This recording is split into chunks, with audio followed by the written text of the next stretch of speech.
The storm came down from the mountains like a predator. Rain lashed the dry ground, and wind swept across the broken fences and shuttered homes of Ash Hill. It was not a place people came to, not anymore. But that night, the storm brought someone in. Lila Marin heard the knock on her door just as lightning illuminated the porch. She opened it to find a man, tall, soaked through and clutching his side. Blood dripped through the torn fabric of his shirt. Without a word, she pulled him inside. She didn't know him. She didn't ask. Ash Hill taught you to act first, question later. People didn't come here unless they were running from something, or toward it. She laid him on the old sofa, lit the oil lamp, and fetched the needle and thread. She'd stitched up enough animals to manage a man. "You're lucky I still had whiskey," she muttered, dabbing the wound. He didn't respond, just bit down on a cloth and grunted as she worked. His face was bruised. Dirt and blood masked his features, but beneath it she saw sharp cheekbones, graying temples, and a mouth set in a permanent scowl. He passed out before she could ask his name. He woke up to sunlight filtering through the slats of wooden blinds. The room smelled of dust, whiskey, and something faintly herbal. Lila was at the counter, chopping vegetables with the ease of someone used to doing everything herself. "Good, you're not dead," she said without turning around. He sat up slowly, wincing. His side throbbed where the stitches tugged. "Where?" "Ash Hill," she said. "You're in my house. Don't make me regret it." He glanced around the room. Modest, worn, clean. Everything had a place. The sofa beneath him sagged under years of use. There was a rifle leaning against the corner, and beside it, a pair of muddy boots. "Thank you," he said.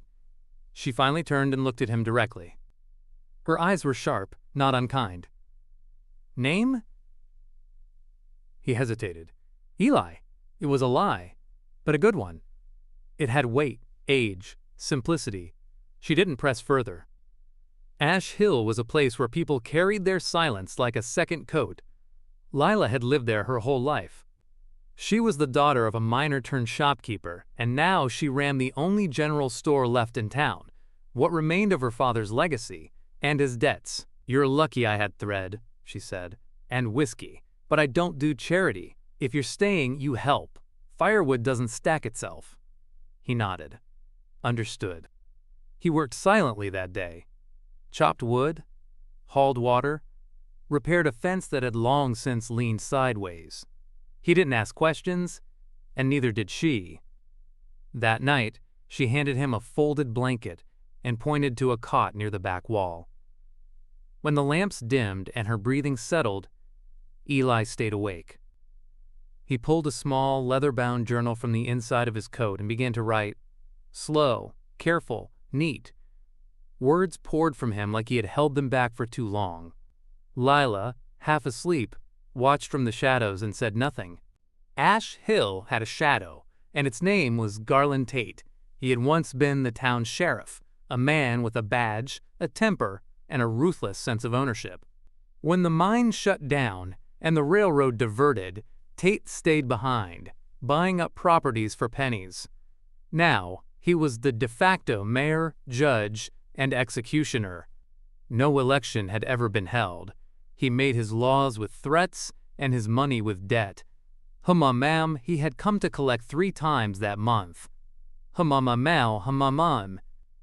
Each time he stopped in front of Lila's shop, spit chewing tobacco in the dirt, and tipped his hat with mock civility. You've got 2 choices, sweetheart, he'd say. Sell the shop, or work off what you owe me another way. And each time, Lila would meet him at the door with her father's old rifle in hand and say, "Try me." The town watched. No one interfered. Everyone owed Tate something. Everyone was afraid. Eli learned of this not from Lila. She never spoke of him, but from whispers in town. A woman at the bakery. A boy at the pump. The name Garland Tate hung over the town like a noose. That evening, after stacking the last of the wood and wiping sweat from his brow, Eli found the rifle by the door. He picked it up, examined it, old but cared for. Then he took his coat from the hook, reached inside, and drew out something heavier, colder, and far more personal. A pistol, clean, balanced, engraved with the initials EC. He began to oil it in silence. It was late afternoon when Lila climbed into the attic, looking for an old lantern. The boards creaked under her boots as dust swirled in golden shafts of sunlight. She didn't expect to find the envelope, yellowed, tied with twine, tucked behind a loose rafter. Her breath caught when she saw the handwriting on the front. Edward Marin. Private. For Lila only. Perumas Gangierson Vixen. She sat cross-legged and opened it with care. Inside were several folded pages, brittle and lined with faded ink. But it wasn't a letter. It was a map, hand-drawn, with fine lines, symbols, and notes only a trained eye would understand. She didn't know what she was looking at, except it had tunnels, measurements, and X's drawn all across the base of Ash Hill. When she brought it down to Eli, he spread it across the kitchen table and studied it in silence. "These markings here," he said, tapping with one finger. "They're not mine shafts, they're survey lines. Geological." Lila frowned. "My father worked in the mine before he ran the shop." Eli looked closer. "He must have done more than that. This is professional. And these red X's, I think they mark fault lines. Or mineral veins. Why would he hide something like this? Because someone wanted it buried." They stared at the map. Something deeper than ore or rock shifted between them. The next day, Lila rode out to the far side of town to get kerosene and spare glass. She was supposed to be back by dusk. By nightfall, she was still gone. Eli found the back door cracked open, drawers yanked out, papers scattered. Sullen, the map was gone. Hannes.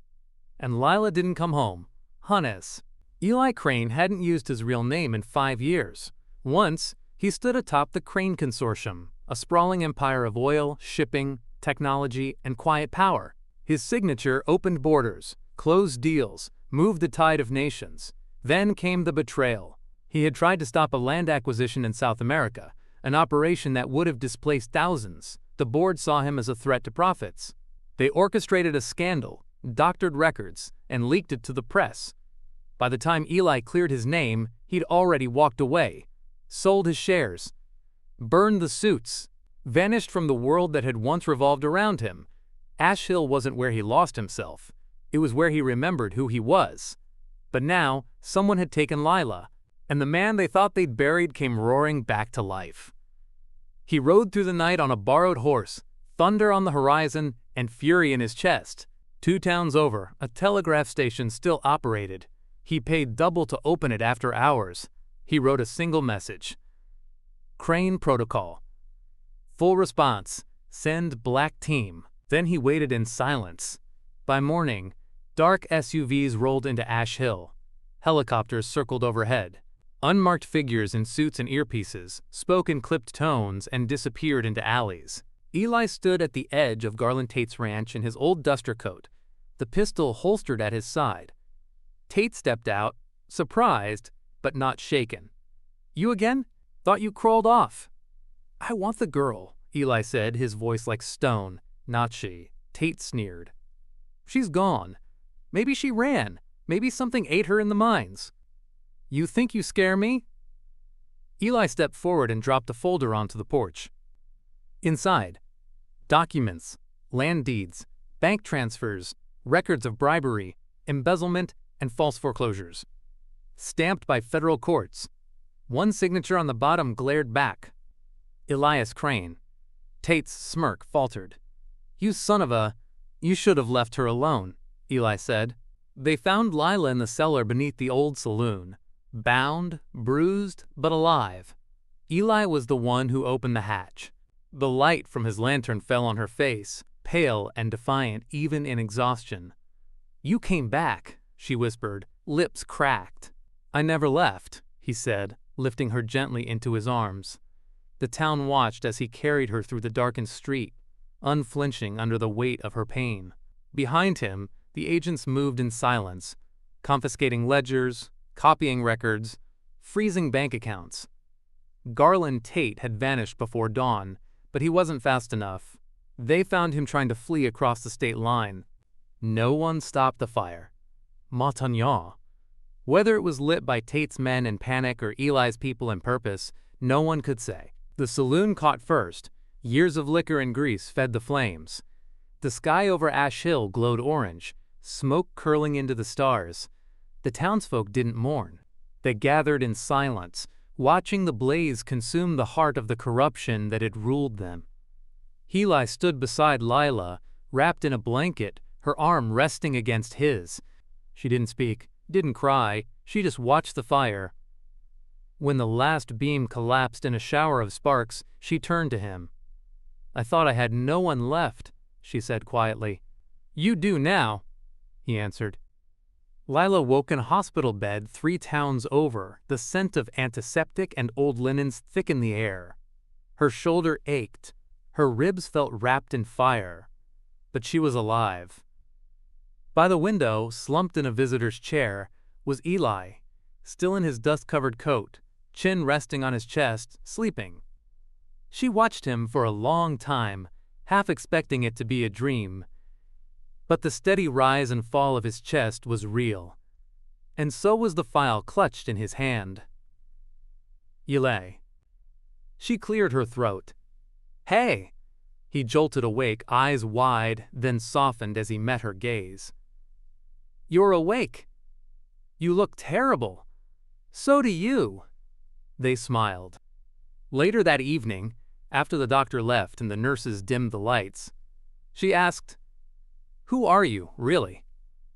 He hesitated for a long time, then said, "Elias Crane." She nodded, like she already knew. "I used to run an empire," he added, "until I realized I didn't want one." She looked at him, her voice low. "Are you going to leave again when this is over?" He reached across the bed, taking her hand in his. "Not unless you ask me to." Silence fell between them, heavy and full of meaning. "I don't care who you were," she whispered. "I only care who you are when you're with me." His grip tightened gently. And outside, the desert wind swept past the hospital walls. Quiet now, like it, too, was listening. 6 months passed. The wind still whistled through Ash Hill's canyons, but it no longer sounded hollow. The Crane Foundation quietly bought up the surrounding land, then gave it back. Official deeds were rewritten, debts forgiven, fields reopened. A schoolhouse was repaired with volunteer labor, and where the old saloon once stood, children now planted wildflowers. Lila reopened her father's shop, its wooden sign sanded clean and re-stenciled. Marin General Store, Esta 1927, reborn 2025. Next door, Eli built something new, a small library and cafe, all in one. Cedar shelves lined the walls, stacked with books from his own collection. The coffee was too strong, the furniture mismatched, and there was always a dog sleeping by the counter. Above the entrance hung a wooden sign carved by hand, the yellow door. It had no lock. At 7, Eli never went back to the boardroom, never answered the calls. His name faded from headlines, then from whispers. But every morning, before sunrise, he chopped wood behind the cafe, and every evening he sat beside Lila as she read aloud by the fire. Mumban cum cum mumban kumban cum kumban kumban kumban kumban. They didn't speak often of the past, but when they did, it was like dust being swept from an old photograph. Slow, gentle, necessary. And when new folks passed through town and asked who that quiet man in the back was, the townsfolk just smiled and said, "That's Eli. He showed up in a storm and stayed." Spring came to Ash Hill like a breath held too long. The cottonwood trees bloomed, the creek ran steady. Lila taught reading lessons in the back of the store. Eli started a garden, coaxing tomatoes and herbs from the stubborn earth. The townsfolk laughed again. The silence that once defined Ash Hill became something gentler, something earned. But peace has a price, and the past never stays buried forever. It was a Tuesday when the stranger arrived. Maki wore a pressed city suit and dark sunglasses, out of place among the denim and dust. He ordered coffee at the yellow door, complimented the pie, and lingered too long near the bookshelves. Eli noticed. When the man returned the next day, he didn't bother with the pretense. "Mr. Crane," he said smoothly, "we've been looking for you." "I'm not lost," Eli replied. The man smiled thinly. "Neither is Ash Hill. You've made it very visible and valuable." Eli said nothing. The man continued, voice casual. "Our firm is advising the state on infrastructure. There's talk of a new dam upstream, a rail line too. This whole valley could be underwater in a year. Unless you cooperate, guide the transition, sell before it's too late. Think of it as foresight." Eli's silence stretched. Then he said, "You've finished your coffee. Now get off my porch." The man didn't argue. He just tipped his head, eyes cold behind the glass. As he left, Lila came to the doorway. "Who was that?" Eli looked at her. The past. That night he opened his old journal, and for the first time in months, he turned to a blank page and began to write. What followed was not war, but something quieter, more enduring, resistance. Eli didn't call in favors this time. He called in truth. He dusted off survey maps, tracked water rights, consulted environmental codes and tribal boundaries long ignored. He spent his mornings in the garden and his afternoons in town hall meetings, filing injunctions, digging through state archives. Lila was beside him every step. She spoke at town hearings, taught townsfolk how to write letters to representatives, and helped create a petition that gained thousands of signatures in under a month. They weren't just fighting for Ash Hill anymore, Shimmitz. They were fighting for every forgotten town caught in the shadow of progress. Shimmitz. Developers came, so did lobbyists. News vans arrived, and camera crews tried to paint the town as stubborn, outdated, backward. But every time a reporter shoved a mic into Lila's face, she simply said, "We're not against the future. We just refuse to be erased by it." One day, a team of federal inspectors arrived. Zag Amara. They toured the schoolhouse, the cafe, the creek. They spoke to elders, farmers, teachers. Then they vanished for 2 weeks. Saga. When the letter came, it was short. Ash Hill has been granted protected status under the Historical and Cultural Preservation Act. All planned development is hereby suspended indefinitely. The dam was rerouted. The rail line never came. Ash Hill stood. Nide 8. Before Eli Crane came to Ash Hill, he lived in glass towers and leather chairs. His name commanded billions. His signature turned deserts into cities and silence into gold. But glass, no matter how tall, always cracks when pressure's applied from within. Crane Consortium had been his father's dream, one Eli had inherited and grown into something vast. But Eli had rules. He refused to buy out towns that didn't want to sell. He vetoed deals that poisoned rivers or displaced families. To the board, he became a liability. They smiled, shook his hand, and stabbed him in the back with forged documents, leaked scandals, and bought-off regulators. The media tore him apart. The public turned away. And when the dust settled, Eli didn't fight back. May show he walked. May show he walked away from the towers, the jets, the meetings, the empire. Let them keep the throne if it meant losing his soul. Ash Hill didn't know that man when he arrived, bleeding on Lila's doorstep. But it would come to know what rose from those ashes.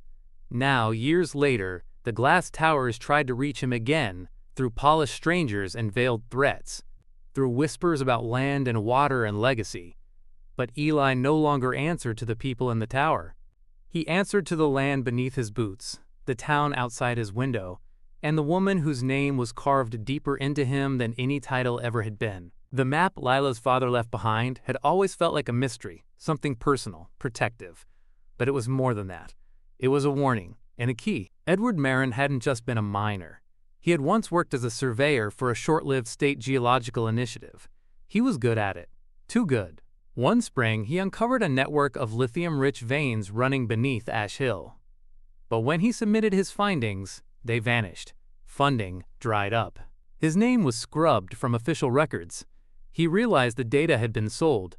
Corporations had long sought to own the future: power, energy, water. And Ash Hill, sleepy and shrinking, sat atop all three. So Edward copied his findings, refined them in secret, and drew the map by hand. He left it for Lila, knowing one day someone would come knocking. Now, with Eli's connections and Lila's memory, they began to decode it fully. The symbols weren't just geological. They marked mineral rights, forgotten tunnels, natural springs, and historic boundaries. It wasn't just proof of value. It was proof of theft, of history buried beneath corporate greed. And it was leverage. They scanned the map, encrypted the digital copy, and sent it to a short list of lawyers, environmental scientists, and journalists. Then they locked the original in a safe under the shop. When Lila asked, "What happens if they come for it again?" Eli answered, "This time they'll be met with fire." Eli began writing letters, not with vengeance, but with precision. They weren't threats, they were facts. Legal references, historical claims, names of officials who had once promised justice, former allies, retired judges, investigative reporters, honest bureaucrats, people who still remembered what his name once stood for. Each letter was tailored. Each one opened a door. Lila watched him transform at the kitchen table night after night. Paper spread out, red string across maps, reading glasses he didn't want to admit he needed. There was a rhythm to his work, quiet and meticulous. Helen McCarrick. She handled the store and the townsfolk, helped build a community legal council, filed permits, hosted gatherings, taught children how to read government notices. Ash Hill wasn't just defending itself anymore, it was organizing. One evening, over lukewarm stew, Lila asked gently, "What if this doesn't work?" Eli didn't look up. "Then we make it work." "And when it's over?" She hesitated. "Are you going to leave again?" He set his pen down, looked her in the eye. "No," he said. "Not unless you ask me to." She nodded slowly, her voice soft. "Good, because I don't think I'd let you." Outside, the wind moved through the cottonwoods. Inside, something stronger took root. The cottonwood tree behind the shop had outlived 3 generations. Its roots ran deep, and its limbs reached wide over the backyard where Lila used to play as a child, where her father once hung a swing, and where she and Eli now sat beneath fading daylight. The table between them was covered in papers, legal filings, survey maps, newspaper clippings, but for once, they weren't reading. They were just watching the leaves move. "What do you see in this town?" Lila asked quietly. Eli leaned back, his hands folded. "Hope. Honesty. You." She smiled, brushing a strand of hair from her face. "And what do you want from it?" He hesitated, then said, "Not to lose it. Not again." She reached across the table, touching his hand. "Then stay. For good." "I've stayed longer than I have anywhere," he replied. "That's not an answer." He looked at her, the wind tugging gently at his collar. "I want to build something that can't be stolen. Not by greed, not by time, something real." She stood up, walked around the table and sat beside him beneath the tree. Her head found his shoulder. The roots beneath them curled through decades of memory, and above them, the branches held the last golden light of the day. It began in a converted courthouse 2 towns away. The state wouldn't bring the battle to Ash Hill, so Ash Hill brought the battle to them. Eli wore a suit that hadn't seen daylight in 5 years. Lila wore her father's pin on her jacket lapel. Behind them sat a handful of townspeople, dusty boots and hopeful eyes. Marbridge and Lowe came armed with 6 attorneys, a media team, and arrogance wrapped in silk ties. The proceedings were long. Eli's legal team, a mix of pro bono warriors and retired clerks, filed injunctions and unsealed records. Lila testified about the map, her father's legacy, the threats, the theft. An environmental scientist broke down the irreparable damage a dam would cause. An elder from the neighboring reservation explained sacred lands long ignored. Then Lila stood again. Her voice shook at first but grew steady. "This isn't just land, it's memory, story, survival. Every time we've been overlooked, we've endured, but we will not be erased." The courtroom was silent. Even Marbridge's attorneys didn't interrupt. The tribunal deliberated for 2 days. When the verdict was read, Eli squeezed Lila's hand. "Under the Historical and Cultural Preservation Act, Ash Hill is hereby designated a protected site. All proposed development is permanently halted. All mineral rights are frozen pending federal investigation," Lila cried. Eli didn't. He only exhaled for the first time in years, as if finally setting down a burden too heavy for one man to carry alone. Weeks passed. The cafe expanded. Children returned to the schoolhouse. Locals replanted the community garden where the old saloon once stood. And laughter, real, unburdened, echoed in the streets of Ash Hill for the first time in decades. One afternoon, Eli led Lila up to the ridge overlooking the town. The sun dipped low, casting golden light over the valley and setting the cottonwoods aglow. He brought her to the base of a crooked apple tree, one that had never bloomed in her memory, yet now bore a single white flower. "I didn't think I'd find home again," he said, his voice low, "until I found you." She smiled, wind brushing through her hair.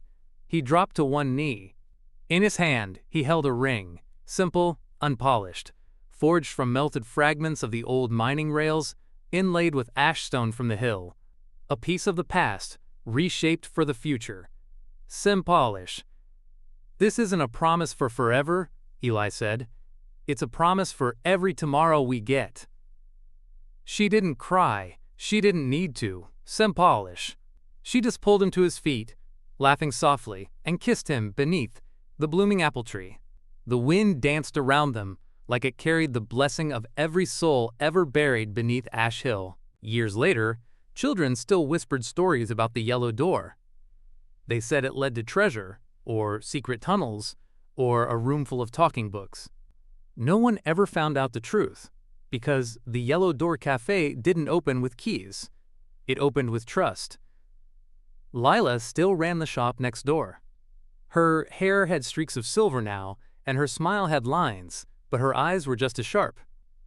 Every morning, she brewed the first pot of coffee before sunrise, just the way Eli liked it. Eli spent more time in the garden, less on the phone. The world kept trying to pull him back, but he stayed anchored in the rhythm of dirt, dawn, and the scent of cedar shelves filled with stories. Pray. He never rebuilt the towers. He built benches instead. One under the apple tree, where he and Lila sat in silence most evenings. Another near the creek, where children read. A third behind the schoolhouse, with his initials carved into the side. Beneath the hill, the veins of lithium remained untouched. Above it, life pulsed with something rarer than minerals, peace. And on quiet nights, when the wind curled through Ash Hill like an old friend, the town glowed, not from neon or concrete, but from firelight, and the knowledge that it had been saved by those who remembered what was worth saving. Years later, the name Eli Crane reappeared, not in business journals or finance columns, but in legal textbooks and environmental case studies. They called him the billionaire who walked away, the man who rewrote rural preservation law, Kanim Numoreg, the ghost who outmaneuvered giants by standing still. Oxpressrefer, he refused all interviews, declined every award, but once a year, a sealed envelope would arrive on the desk of a senator, a federal judge, or a small-town mayor. Inside was a donation, always anonymous, always generous, and a handwritten letter with a single quote, "We rise not from fortune, but from the fire." It was signed simply, E.C., Ash Hill. And in that quiet town of cottonwoods and red dirt, where a yellow door still creaked open each morning to the smell of coffee and stories, Eli Crane sat beside the woman he'd chosen to build a future with. Not above the world, but within it,